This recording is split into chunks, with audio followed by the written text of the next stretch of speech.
అందరికీ నమస్తే అండి. వైఎస్ఆర్ కాంగ్రెస్ పార్టీలో జగన్మోహన్ రెడ్డి గారి తర్వాత నెంబర్ 2 ఎవరు అంటే అందరూ సజ్జల రామకృష్ణారెడ్డి గారి పేరు చెప్తారు. ఒకప్పుడు విజయసాయిరెడ్డి గారు ఉండేవారు, వైవి సుబ్బారెడ్డి గారు ఉండేవారు. కానీ గడిచిన 6-7 సంవత్సరాల నుంచి సజ్జల రామకృష్ణారెడ్డి గారే. సో సజ్జల గారి తర్వాత వైవి సుబ్బారెడ్డి గారు అండ్ చెవిరెడ్డి భాస్కర్ రెడ్డి గారు అండ్ ఇంకొంతమంది ఉన్నారనమాట. సో సజ్జల రామకృష్ణారెడ్డి గారు క్షేత్రస్థాయి పోటీకి దూరం. ఓన్లీ పార్టీ వ్యవహారాలు రివ్యూలు అవి చూసుకుంటాడు ఆయన.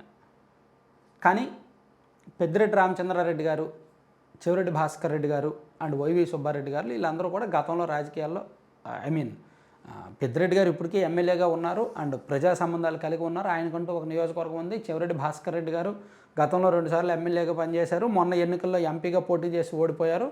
వైవి సుబ్బారెడ్డి గారు 2014 నుంచి 19 వరకు ఎంపీగా పనిచేశారు. 2019లో పోటీ చేయలేదు, 2024లో పోటీ చేయలేదు. ప్రస్తుతం రాజ్యసభ సభ్యుడిగా ఉన్నారు. సో ఇక్కడ వైవి గారికేమో పబ్లిక్ పాలిటిక్స్ ప్రజాక్షేత్రంలో ఉండడం ఇష్టం. ఆయన 2019లో ఆయనకి సీట్ ఇవ్వనప్పుడే అలిగాడు. ఆయన అలిగి చాలా కాలం సైలెంట్గా ఉన్నాడు. ఒక వారం రోజుల పాటు విదేశాలకు కూడా వెళ్ళిపోయాడు. ఆయన 2019 మార్చి నెలలో ఆయన యాక్చువల్లీ ఉభయ గోదావరి జిల్లాల వాళ్ళకి బీఫామ్ ఆయన చేతుల మీదుగా ఇవ్వాలి, పార్టీ ఇన్ఛార్జ్ ఆయన కాబట్టి.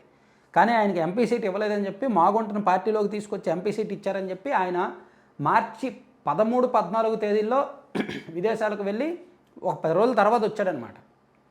అప్పట్లో ఈనాడులో ఫస్ట్ పేజీలో ఒక వార్త వచ్చింది, జగన్పై అలిగిన బాబాయ్, జగన్ చిన్నాన్న ఎక్కడా అని. ఈనాడులో ఫస్ట్ పేజీలో వార్త వచ్చింది. అది బాగా సంచలనమైంది. అప్పుడు ఆ వార్త రాసింది నేనే. సో ఆ వార్త వచ్చిన తర్వాత నెక్స్ట్ డే వైవి సుబ్బారెడ్డి గారు వచ్చారు. సో ఆయన అంటే అంతగా అలిగాడు ఆయనకి ఎంపీ సీట్ ఇవ్వలేదని. 2019 మార్చి, ఎగ్జాక్ట్ డేట్ గుర్తులేదు, 17, 18, 19 ఆ సరౌండింగ్లో వచ్చిందనమాట. ఫస్ట్ పేజ్, ఈనాడు ఫస్ట్ పేజీలో జగన్ చిన్నాన్న ఎక్కడ అంటే ఆయనకి పార్టీ ఎంపీ సీట్ ఇవ్వలేదని అలిగి వెళ్ళిపోయాడు. ఎన్నికలు ఇంకో 4 రోజుల్లో పోలింగ్ ఉంది, పార్టీ నామినేషన్లు అవుతున్నాయి, ఆయన జోన్లో ఒక 2 జిల్లాలకు ఇన్ఛార్జి, సంతకం ఆయనే చేయాలి, అటువంటిది ఆయన ఇప్పుడు లేడు, వైసీపీలో అదొక పెద్ద తిరుగుబాటు అన్నట్టు రాసుకొచ్చాం అనమాట. సరే, ఆ తర్వాత ఆయన ఇచ్చాడు, ఆయనకి టీటీడీ చైర్మన్ ఇచ్చారు. ఆ తర్వాత రాజ్యసభకు వెళ్ళాడు. ఇవన్నీ జరిగాయి. కానీ 2024 ఎన్నికల్లో వైవి సుబ్బారెడ్డి గారి కుమారుడు విక్రాంత్ రెడ్డి గారిని ఒంగోలు ఎంపీగా పరిచయం చేయాలని చూశారు. మ్యాక్సిమం ట్రై చేశారు ఒంగోలు ఎంపీగా పోటీలోకి దించడానికి. కానీ జగన్మోహన్ రెడ్డి గారు మళ్ళీ వద్దన్నారు. కానీ ఇప్పుడు పరిస్థితులు మారాయి. ఒంగోలు ఎంపీగా 2024 ఎన్నికల సమయంలో వచ్చిన చెవిరెడ్డి భాస్కర్ రెడ్డి గారు ఒంగోలులో డిస్టర్బెన్స్ అవుతుంది. ఆయన వలన పార్టీ గ్రూపులుగా విడిపోతుంది. ఆయన ఎవరు యాక్సెప్ట్ చేయట్లా. ఆయన డామినెన్స్ని అంటే ఆయన ఎక్కువగా డామినేట్ చేసే తత్వం అనమాట. పోనీ పూర్తి స్థాయిలో ఏమైనా ఉంటున్నాడంటే కొంచెం అనుమానాస్పద వ్యవహారాలు జరుగుతున్నాయి. అందుకని ఆయనకి ఎవరు కనెక్ట్ అవ్వలేకపోతున్నారు. లీడర్స్ ఎవరు కనెక్ట్ అవ్వట్లేదు. లీడర్స్తో విభేదాలు ఉన్నాయి, క్యాడర్తో కూడా కనెక్ట్ అవ్వలేకపోతున్నారు ఆయన.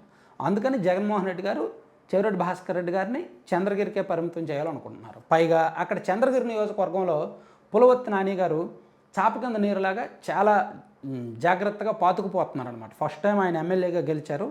సో గెలిచిన తర్వాత ఇంకా వారు బలం పెంచుకునే ప్రయత్నం చేస్తున్నారు.